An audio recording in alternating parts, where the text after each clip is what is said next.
Hello friends, this is Rahul. Welcome to JRF dreamers.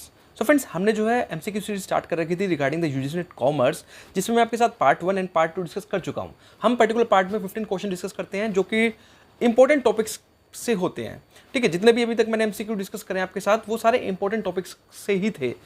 और इसी तरह आज की वीडियो में भी हम 15 टॉप इंपॉर्टेंट एमसीक्यू डिस्कस करेंगे जो कहीं ना कहीं मॉडरेट लेवल के होंगे, ना तो हाई लेवल के हम कह सकते हैं, ना ही हम लो लेवल के कहेंगे। और जो क्वेश्चंस पूछे जाएंगे उसमें वो डायरेक्ट भी होंगे और इनडायरेक्ट भी होंगे, दोनों तरह के क्वेश्चन हमको देखने को मिलेंगे। सो स्टार्ट करते हैं। तो फ्रेंड्स, इसी चैनल पर मैं काफ़ी सारी वीडियोस डाल चुका हूँ related to the UGC NET commerce and as well as paper one और कॉमर्स दोनों की मैंने वीडियोस डाल चुका हूँ। होप्स आपने इन वीडियोस को देख लिया होगा, जिसके अंदर मैंने कंप्लीट यूनिट्स को कवर कर रखा है, यूनिट 1 टू यूनिट 10, पेपर 1 की भी और पेपर 2 की भी, और साथ में प्रीवियस ईयर एमसीक्यू भी यहाँ पे देखने को मिल जाएंगे। तो इन वीडियोस को देखने के बाद आपको काफ़ी हेल्प मिलेगी नेट एग्जाम को क्रैक करने के लिए। ठीक है, पीडीएफ जो है वो मैंने टेलीग्राम ग्रुप पे डाल दूंगा इस एमसीक्यूज की, और बाकी भी पीडीएफ वहाँ पे अवेलेबल हैं, तो आप जाकर उनको भी डाउनलोड करके मॉक टेस्ट अटेम्प्ट कर सकते हैं। ठीक, एक रिक्वेस्ट रहेगी आपसे, अगर वीडियो अच्छी लगे तो लाइक कर देना। लाइक से भाई काफ़ी मोटिवेशन मिलता है वीडियोज़ बनाने के लिए। ओके, तो फ्रेंड्स, फर्स्ट से लेके 30 क्वेश्चन तक मैं आपके साथ डिस्कस कर चुका हूँ। होप्स तो आपको ये क्वेश्चन सारे क्लियर हो गए होंगे। ठीक है, कहीं भी आपको डाउट आए तो प्लीज़ कमेंट करके जरूर बताना। ठीक है, काफ़ी मेहनत लगती है वीडियो को क्रिएट करने के लिए, पहले कंटेंट लाना, फिर उसको रिकॉर्ड करना, अपलोड करना, तो इसमें बहुत ज़्यादा एक हार्डवर्क काफ़ी है इसके अंदर। तो ऐसा ना हो ना कि ये वेस्ट जाए अगर आपको अंडरस्टैंड नहीं हो रहा। तो कहीं भी ऐसा लगे, कोई सजेशन हो आपका, तो कमेंट करके बता सकते हैं। चलिए, आज का पहला क्वेश्चन है हमारा 31st क्वेश्चन है, basically match of the flowing का क्वेश्चन है। इकोनॉमिक्स में से क्वेश्चन ये आस्क किया हुआ है। तो बेसिकली हम मार्केट स्ट्रक्चर पढ़ते हैं, काफ़ी सारी हमारी मार्केट्स होती हैं, परफेक्ट कंपटीशन हो गया, मोनोपोली हो गया, ये सारी मार्केट स्ट्रक्चर हैं। इनके फीचर्स होते हैं, तो हमें मैच करना है कौन सा फीचर कौन सी मार्केट स्ट्रक्चर से मैच करता है। तो एक साइड में दे रखा है हमें परफेक्ट कंपटीशन है, मोनोपोली है, मोनोपोलिस्टिक है, ओलिगोपोली है। और अगर फीचर्स की बात करें तो हमें दे रखा है product differentiated, homogeneous product, factors of production are freely mobile, fourth है legal restrictions on entry and of new firms, और नीचे हमें ऑप्शन दे रखे हैं। तो फ्रेंड्स, हमें एक साइड हमें क्या रखा है कि हमें मार्केट स्ट्रक्चर्स है, दूसरी साइड हमें क्या रखा है कि इनके फीचर्स हैं। अब मार्केट स्ट्रक्चर्स काफ़ी कॉमन है। देखो, कुछ ऐसे स्ट्रक्चर्स होते हैं जिसके बारे में हमें पता है, जैसे कि अगर हम परफेक्ट कंपटीशन की बात करें तो हमें पता होता है कि यहाँ पे हमेशा प्रोडक्ट होमोजीनियस ही देखने को मिलता है।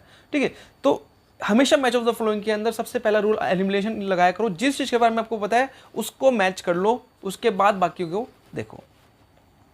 होप्स अपने अटेम्प्ट कर लिया होगा। इतना ही टाइम आपको मिलेगा जितनी देर में मैं एक्सप्लेनेशन दे रहा हूँ। ठीक है, क्वेश्चन को एक्सप्लेन कर रहा हूँ। चलिए देखते हैं इसका आंसर क्या होगा। So it's answer is B. That is, अगर हम परफेक्ट कंपटीशन की बात करें तो यहाँ पे फैक्टर्स हमारे कैसे रहते हैं, मोबाइल रहते हैं, मतलब कि वो इजिली एक प्लेस से दूसरे प्लेस पर जा सकते हैं। मोनोपोली के अंदर बात करें तो मोनोपोली क्रिएट ही कब होती है, जब हम रिस्ट्रिक्शंस लगा देते हैं न्यू एंट्रेंट्स के ऊपर। अगर मोनोपोलिस्टिक कंपटीशन की बात करें तो यहाँ पे हमें किस तरह के प्रोडक्ट देखने को मिलते हैं, डिफरेंशिएटेड प्रोडक्ट्स हमें यहाँ पे देखने को मिलते हैं। ओलिगोपोली की बात करें तो यहाँ पे डिफरेंशिएटेड भी होते हैं और होमोजीनियस प्रोडक्ट भी दोनों तरह के होते हैं। चलिए नेक्स्ट हम बात करते हैं 32 क्वेश्चन की। The Chamberlin duopoly model is based on the concept of. जो चैम्बरलिन मॉडल है वो किस कंसेप्ट के ऊपर बेस्ड है। देखो, ड्यूपोली मॉडल, अगर हम ओलिगोपोली मॉडल्स की बात करें वो काफी इंपॉर्टेंट है हमारे पास। ठीक है, लाइकवाइज कॉर्नर का मॉडल है हमारे पास, ब्रेटेंट्स का मॉडल है, ये काफी इंपॉर्टेंट मॉडल्स हैं। इसी के साथ एक चैम्बरलिन आता है, ड्यूपोली मॉडल आता है। ये पूछा है कि ये मॉडल किस कंसेप्ट के ऊपर बेस्ड है। A monopolistic competition, B perfect competition, C collusive, D non collusive competition. तो फ्रेंड्स, होप्स आपने अटेम्प्ट कर लिया होगा। अगर आपने बेसिकली मॉडल के बारे में पढ़ रखा है तो आप इसको इजीली अटेम्प्ट कर लेंगे। चलिए देखते हैं। So it's answer is D. That is, Chamberlin model जो होता है वो नॉन कोल्यूसिव के ऊपर क्या करता है, डिपेंड होता है। अब नॉन कोल्यूसिव कंपटीशन कौन सा होता है, एक ऐसा कंपटीशन जहां फर्म कैसी होती हैं, इंडिपेंडेंट होती हैं। इंडिपेंडेंट का मतलब क्या, फर्म जो होती है वो अपने कॉम्पिटिटर्स के ऊपर डिपेंड बिल्कुल भी नहीं करती, वो खुद से डिसीजन लेती है कि जो सही है वो ही उस डिसीजन। अगर मुझे अपना प्रोडक्ट 1 लाख रुपए का बेचना है तो मैं बेचूंगा, चाहे मेरा कॉम्पिटिटर 50,000 का बेच रहा हो, मुझे फर्क नहीं पड़ता। This is the non collusive competition. और नॉन कोल्यूसिव की खास बात क्या होती है, फर्म्स आपस में कोऑपरेट ही नहीं करती हैं, आपस में उनको कोई लेना देना नहीं, भाई तू है, मैं हूं, बस। यहाँ पे होता है नॉन कोल्यूसिव कॉम्पिटिशन। ठीक है, तो ये होता है हमारा नॉन कोल्यूसिव। चलिए नेक्स्ट क्वेश्चन पे चलते हैं। 33 क्वेश्चन है, मेथड ऑफ प्राइसिंग स्ट्रेटेजीज से है। पूछ रखा है, dash method of pricing strategies assume that sale and profit are independent of cost. जो सेल और प्रॉफिट है वो इंडिपेंडेंट रहेगा कॉस्ट से। मतलब कि जनरली हम क्या करते हैं, कभी भी हम चीजों को सेल करना होता है ना, तो हम क्या करते हैं, कॉस्ट में इतना % प्रॉफिट ऐड कर देते हैं। ठीक है, बट यहाँ पे क्या रखा है कि सेल और प्रॉफिट वो इंडिपेंडेंट है कोस्ट से कोई लेना देना नहीं है, जबकि हमारा ये चीज़ें डिपेंड करती है किस चीज़ के ऊपर, डिमांड के ऊपर। ये चीज़ किस चीज़ के ऊपर डिपेंड करती है, डिमांड के ऊपर। तो बताओ ये कौन सी प्राइसिंग स्ट्रेटेजी है, तो ब्रेक इवन, मार्केट बेस्ड, सी कॉम्पिटिशन, डी अफोर्डेबिलिटी। तो काफ़ी इसमें हिंट भी मिल रहा है, अगर आप नहीं पता लेकिन आप हिंट का यूज़ करके आप इसको इजीली बता सकते हो कि कौन सी स्ट्रेटेजी होगी। होप से आपने अटेम्प्ट कर लिया होगा। चलो देखते हैं इसका आंसर क्या होगा। So it's answer is B, that is market based pricing. तो मार्केट बेस्ड प्राइसिंग क्या है, जहाँ पे डिमांड एंड सेल के थ्रू हम अपने प्राइस को क्या करते हैं, सेट करते हैं। नेक्स्ट क्वेश्चन पर चलते हैं। Question number 34, that is dash is the backbone of audit. Audit की बैकबोन किसको कहा जाता है? बहुत बेसिक है, जनरली पीजीटी लेवल का एग्जाम में पूछा हुआ क्वेश्चन है ये। ओके, ए वेरिफिकेशन, बी इंटरनल चेक, सी इन्वेस्टिगेशन, डी वाउचिंग। होप से अटेम्प्ट कर लिया होगा, काफ़ी बेसिक क्वेश्चन है ये हमारा। चलो देखते हैं इसका आंसर क्या होगा। So it's answer is D, that is vouching जो होता है वो बैकबोन कहलाता है किसका, क्यों? क्योंकि देखो जब भी हम ऑडिटिंग करते हैं तो हमें वाउचर्स की रिक्वायरमेंट, वाउचर्स क्या है, बेसिकली एक एविडेंस होता है, एक प्रूफ होता है जिसके बेस पे आप ये बता सको कि मैंने ये खर्चा करा है तो कहाँ करा है, उसका बिल होता है, बिल को ही हम वाउचर कहते हैं, और वाउचर ही हमारा क्या होता है, एविडेंस होता है, और इसी को हम क्या कहते हैं, बैकबोन कहते हैं किसकी, ऑडिटिंग की। नेक्स्ट में बात करते हैं, dash is a payment method used in international trade. पूछा है कि कौन सा पेमेंट मेथड है जो इंटरनेशनल ट्रेड में यूज किया जाता है। Which offers the exporters best assurance of being paid. मतलब मान लो मैं एक्सपोर्ट करता हूं, अब एक ऐसा मेथड मैं यूज कर रहा हूं जिसमें मुझे सामने से एक एश्योरेंस मिल रहा है कि भाई तेरी पेमेंट तेरे को मिल जाएगी इस डेट को। अब मैं ट्रस्ट तो नहीं कर सकता ना, एज एन एक्सपोर्टर मैं कितनी कंट्रीज को गुड्स सेल कर रहा हूं, बट अगर मान लो दूसरी कंट्री में जिस कंपनी को मैंने गुड्स सेल करना है, मैं वो अब तो एक तो दूसरी कंट्री, दूसरा मैं उसको नोन भी नहीं है कोई मेरा, तो मैं किस बेस पे उसको सेल करूँगा, क्योंकि पेमेंट तो इमीडिएट नहीं होती है। जब तक आपका गुड्स वहाँ नहीं पहुँच जाएगा तब तक वो सामने वाला पर्सन पेमेंट नहीं करेगा। यहाँ पर ट्रस्ट क्रिएट करने के लिए एक लेटर ऑफ क्रेडिट, सॉरी मैंने यहाँ पे आंसर दे दिया वैसे, तो इसका आंसर लेटर ऑफ क्रेडिट रहेगा। बेसिकली एक लेटर इशू किया जाता है जिसके अंदर जो होता है बैंक गारंटी देता है, वहाँ का जो मेजर बैंक होता है, जैसे इंडिया का मेजर बैंक एसबीआई है, ऐसे ही फॉरेन कंट्रीज़ का मेजर बैंक जो होता है वो आपको गारंटी प्रोवाइड करता है कि भाई अगर इसने पेमेंट नहीं करी, पेमेंट मैं करूँगा। क्योंकि बैंक्स जो होते हैं वो गवर्नमेंट के थ्रू बेसिकली रन किए जाते हैं, तो वहाँ पे इजीली हम ट्रस्ट बना सकते हैं। तो ये होता है लेटर ऑफ क्रेडिट, ठीक है। तो इसका आंसर आएगा हमारा लेटर ऑफ क्रेडिट। चलिए, अच्छा, लेटर ऑफ क्रेडिट को क्रेडिट लेटर के नाम से भी हम जानते हैं। नेक्स्ट क्वेश्चन पर चलते हैं। क्वेश्चन नंबर 36, अजर्शन दे रखा है और रीजन दे रखा है। अजर्शन कहता है amended patent act in compliance with WTO provides for grant and product patent as well as process patent for a period of 10 year from the date of application. तो बता रखा है कि भाई जो पेटेंट एक्ट है बेसिकली हमारे पास, patent act के अंदर जो है बेसिकली जो पेटेंट दिया जाता है 10 सालों के लिए दिया जाता है। ये क्या है वो इसके अंदर रीजन कहता है कि पेटेंट में भी granted for an innovative product, new product और इनोवेशन।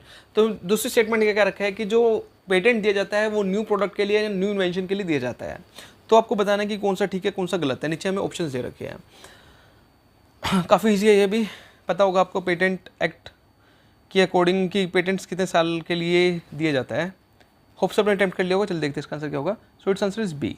तो पेटेंट बेसिकली 10 सालों के लिए नहीं 20 साल के लिए दिया जाता है, ठीक है। इसका टाइम पीरियड 20 ईयर्स का होता है, उसके बाद रीन्यू करवाना होता है हमें। और अगर हम बात करें कि पेटेंट्स हमेशा न्यू इन्वेंशन के लिए या न्यू प्रोडक्ट के लिए ही दिया जाता है।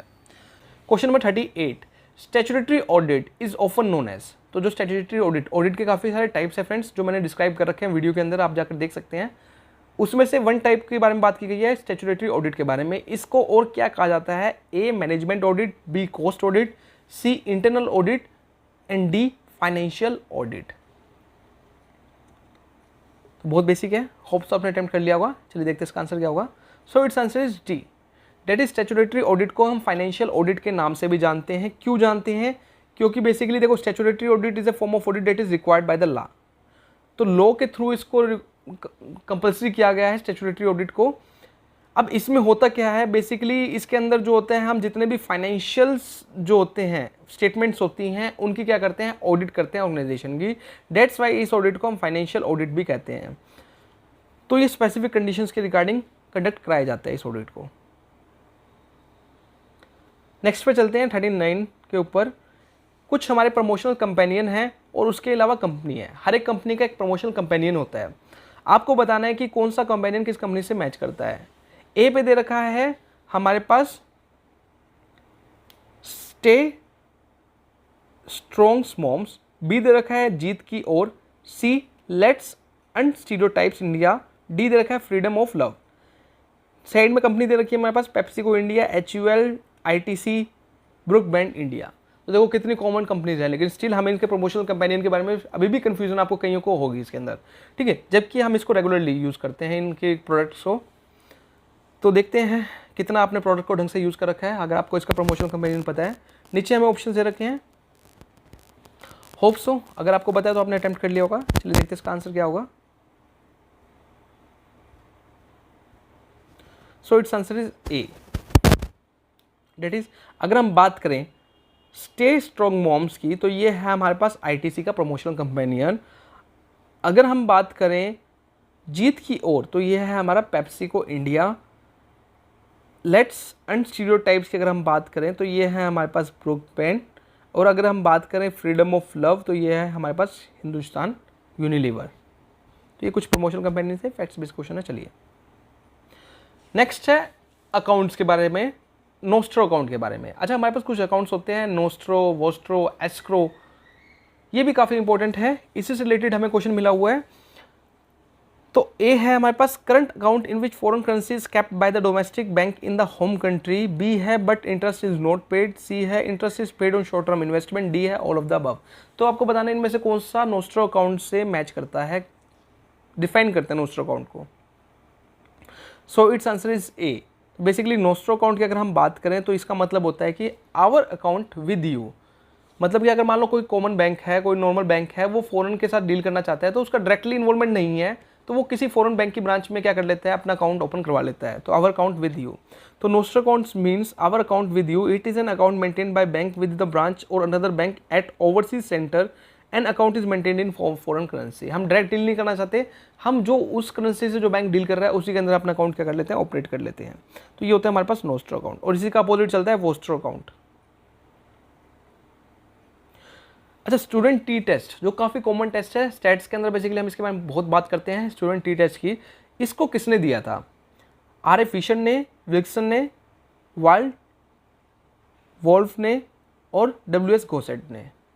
काफ़ी कॉमन भी है और काफ़ी इंपॉर्टेंट भी है स्टूडेंट टी टेस्ट। तो फ्रेंड्स, टाइप ऑफ टेस्ट से रिलेटेड मैंने एक वीडियो डाल रखी है जिसमें सारे टेस्ट को मैंने डिस्क्राइब कर रखा है। जी टेस्ट हो गया, टी टेस्ट हो गया, हमारे नॉन पैरामेट्रिक टेस्ट, पैरामेट्रिक, सबके बारे में मैंने डिटेल में डिस्क्राइब कर रखा है, तो आप उस वीडियो को भी कंसीडर कर सकते हैं। चलिए देखते हैं इसका आंसर क्या होगा। So it's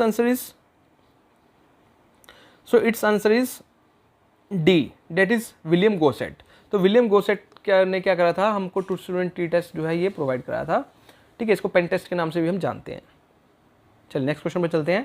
question number 42, under which of the following approaches the cost of equity is assumed to increase linearly with the leverage? The average cost of capital remain constant with increased use of leverage. तो again friends, ये question जो है हमारा approaches में से है, capital structure के approaches में से पूछा गया है कि ऐसी कौन सी अप्रोच है जिसमें cost of equity is assumed to increase with increase in leverage, कि आपकी कॉस्ट ऑफ इक्विटी भी इंक्रीज हो रही है और आप लिवरेज बढ़ा रहे हो, तो उससे कॉस्ट ऑफ इक्विटी इंक्रीज हो रहे हैं, जिसकी वजह से कॉस्ट ऑफ कैपिटल पर कोई इफेक्ट नहीं पड़ रहा। मतलब कि हमने एक बार कहा था कि अगर आप डिबेंचर्स का यूज़ करोगे तो आपकी ओवरऑल कॉस्ट ऑफ कैपिटल कम होगी, लेकिन इसके अंदर कहा कि अगर आप डिबेंचर्स का यूज़ करोगे ज़्यादा तो जिससे कॉस्ट ऑफ इक्विटी बढ़ जाएगी, लेकिन आपकी जो ओवरऑल कॉस्ट ऑफ कैपिटल है वो क्या रहेगी, कॉन्स्टेंट रहेगी। ऐसा कौन सी अप्रोच के अंदर कहा गया है? A net operating income approach, B net income approach, C traditional approach, D fourth Walter approach. बहुत बेसिक क्वेश्चन है, कुछ मर्जी कर जाना, लेकिन इन अप्रोचेस को कभी मत भूल के जाना। डिविडेंड की होगी, गॉर्डन्स की ये होगी, इसके प्रैक्टिकल क्वेश्चंस होंगे, ये बहुत कॉमन भी है और बहुत इंपॉर्टेंट भी हैं। चलिए, तो इसका आंसर है नेट ऑपरेटिंग इनकम अप्रोच, बहुत बेसिक था, ठीक है। रिसेंटली पूछा गया था कि नेट ऑपरेटिंग अप्रोच किसने दी थी, तो ये भी आपको पता होना चाहिए, दुरान ने जो है इस अप्रोच को दिया था। नेक्स्ट जो हमारे पास प्रैक्टिकल क्वेश्चन है, क्वेश्चन क्या है हमारे पास, the following information with respect to company is given below. हमें इंफॉर्मेशन दे रखी है जिसके अंदर हमें क्या रखा है, नेट प्रॉफिट बिफोर टैक्स दे रखा है 1 लाख, 10% प्रेफरेंस शेयर दे रखे हैं कितने के, 1 लाख के, इक्विटी शेयर दे रखा है 1 लाख का, टैक्स दे रखा है 50% ऑफ नेट प्रॉफिट। आपको क्या निकालना है, आपको EPS निकालना है, अर्निंग पर शेयर निकालना है, ठीक है। अर्निंग पर शेयर निकालना है आपको, तो आपको पता होना चाहिए अर्निंग पर शेयर क्या होता है। जो प्रॉफिट हमारा बच जाता है उसको डिस्ट्रीब्यूट किया जाता है किसके अंदर, शेयर होल्डर्स के अंदर, तो वही आपका क्या रह जाएगा, आपका अर्निंग पर शेयर होगा। मतलब जितने भी आपके इक्विटी होंगे उनसे डिवाइड कर दो प्रॉफिट को, तो वो आपका अर्निंग पर शेयर की अर्निंग आ जाएगी। तो होप सो आपने कैलकुलेट कर लिया होगा अर्निंग पर शेयर। चलो देखते हैं इसका आंसर क्या होगा। So it's answer is B, that is 4।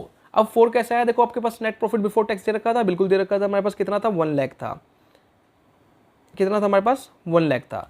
अब ये हमारा तो बिफोर टैक्स था, तो सबसे पहले हमको टैक्स को हटाना है, तो 50% टैक्स था, हमने टैक्स हटाया, कितना आया 50,000 हमारा बच गया। ये आ गया हमारे पास EBT, earning sorry EAT, earning after tax. अब अर्निंग आफ्टर टैक्स आपके पास आया कितना 50,000। अब आपको पता है कि प्रेफरेंस डिविडेंड आपको क्या है, अगर आपको पास इंटरेस्ट होता, डिबेंचर इंटरेस्ट होता, तो उसको हम टैक्स से पहले माइनस करते हैं, लेकिन यहाँ पे प्रेफरेंस डिविडेंड दे रखा है, तो वो टैक्स के बाद ही क्या होगा, माइनस होगा। तो प्रेफरेंस डिविडेंड कितना है हमारे पास 10% है, तो 1 लाख का 10% 10,000, तो उसको माइनस करो तो कितना बच गया 40,000। तो मतलब कि अब आपके पास जो प्रॉफिट 40,000 है वो क्या है आपका नेट प्रॉफिट है आपका, ठीक है। तो ये कितना आया हमारे पास 4 आ गया, तो आंसर कितना हो गया हमारे पास 4 अर्निंग पर शेयर हो गया। होप सो क्लियर हो गया होगा। चलिए नेक्स्ट क्वेश्चन है, which of the following decision will tend to decrease sampling error. कौन सा जो डिसीजन है वो सैम्पलिंग एरर को क्या कर सकता है, डिक्रीज कर सकता है। A obtaining representative sample, B decreasing the sample size, C homogeneous grouping of individual, D possibility of reduction of sample size. तो फ्रेंड्स अगर आपको पता है कि सैम्पलिंग एरर क्या होता है और कैसे हम इसको रिड्यूस कर सकते हैं, तो आप इस क्वेश्चन को अटेम्प्ट कर लेंगे। चलिए देखते हैं इसका आंसर क्या होगा। So it's answer is A, that is obtaining representative sample. मतलब कि मान लो जो पॉपुलेशन है, मेरी जो पॉपुलेशन होनी चाहिए वो रिप्रेजेंट, उस जो सैंपल है वो पॉपुलेशन को रिप्रेजेंट करना चाहिए। अगर मैं ऐसा सैंपल ले लूँगा जो पॉपुलेशन को रिप्रेजेंट ही नहीं कर रहा, तो कहीं ना कहीं मेरा एरर आएगा ही आएगा। तो ये कुछ वेज हैं जिससे हम सैम्पलिंग एरर को रिड्यूस कर सकते हैं। चलिए लास्ट क्वेश्चन पर चलते हैं। आज के question match of the flowing का है हमारे पास। लिस्ट 1 दे रखी है, सैम्पलिंग के मेथड दे रखे हैं, quota sampling, snowball sampling, cluster sampling and systematic sampling. List second के अंदर उनके मीनिंग दे रखे हैं। Okay, that is it is used when population is dispersed across a wide geographic region. Second है it is also called nth name selection technique. Third दे रखा है it is used when desired sample characteristics is rare. Fourth दे रखा है it is a non probability equivalent of stratified sampling. तो नीचे हमें ऑप्शन दे रखे हैं। तो सैम्पलिंग फ्रेंड्स काफ़ी इंपॉर्टेंट है, सैम्पलिंग से मेथड्स जो है इनके रिगार्डिंग हर बार पूछा जाता है। तो it's answer is D, that is अगर हम बात करें एक ही कोटा सैम्पलिंग कौन सा होता है, basically non probability sampling method है। अगर स्नोबॉल सैम्पलिंग की बात करें तो ये रेफरेंस बेस्ड होता है। जब हमारे पास क्या होता है सैंपल कैरेक्टरिस्टिक्स रेयर होते हैं तब हम रेफरेंस के बेस पे काम करते हैं। अगर हम क्लस्टर की बात करें तो ये क्या है, पॉपुलेशन इज डिस्पर्स। जब हमारी पॉपुलेशन डिस्पर्स होती है तो हमको उसको ग्रुप में करना पड़ता है। अगर हम सिस्टमैटिक की बात करें तो ये कौन सा होता है, nth नेम सिलेक्शन, मतलब कि सिस्टमैटिक वे से हम क्या करते हैं, सैंपल को सिलेक्ट करते हैं। होप सो फ्रेंड्स आपको क्लियर हो गया होगा, आपका जो स्कोर होगा वो अच्छा ही रहा होगा, ठीक है, कहीं प्रॉब्लम नहीं फेस करनी पड़ी होगी। अगर कहीं प्रॉब्लम आ रही तो प्लीज़ कमेंट करके जरूर बताना। वीडियो अच्छी लगी तो लाइक जरूर करना, चैनल को सब्सक्राइब कर लेना इसी तरह की वीडियोज़ के लिए। Thank you friends.